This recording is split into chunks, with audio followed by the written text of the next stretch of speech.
Have you ever stared at your fantasy football lineup, agonizing over a decision to sit a player you drafted highly, or one who usually performs well? It is one of the toughest calls a fantasy manager faces each week, knowing that one wrong move could cost you the win.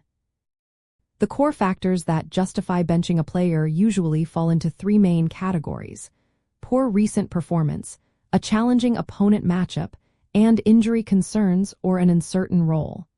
Making the right benching decision protects your team from unnecessary risk and optimizes your weekly scoring potential. Let's dive a bit deeper into why these elements are so critical.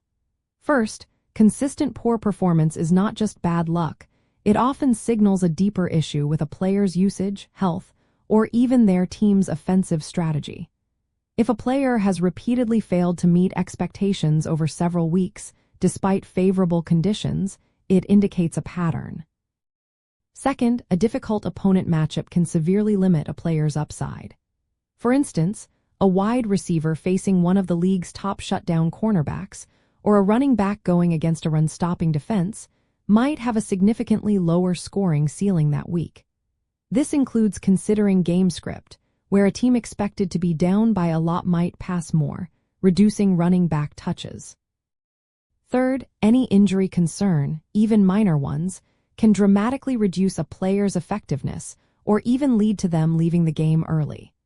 An uncertain role, perhaps due to a coach's recent comments or a new team acquisition, also creates unpredictability in their workload or playing time. When you are considering benching a player, always look beyond their name value. Start by examining their production over the last 3 to 4 weeks, not just their season averages. Then, research their upcoming opponent, focus on their defensive strengths and how they perform against specific positions. Finally, check the latest injury reports and coach updates right up until game time to ensure you have the most current information about their health and expected usage.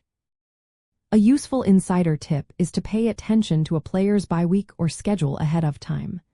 Benching a player for their bye week is obvious, but planning for it allows you to acquire a suitable replacement without last-minute panic. Also, some teams are notorious for specific defensive weaknesses or strengths. Knowing these tendencies can give you an edge in predicting player outcomes. Ultimately, strategically benching players based on these key factors allows you to manage risk and maximize your weekly scoring. It is about playing the percentages and adapting to new information rather than sticking with a familiar name out of habit, helping you secure those crucial wins throughout the season.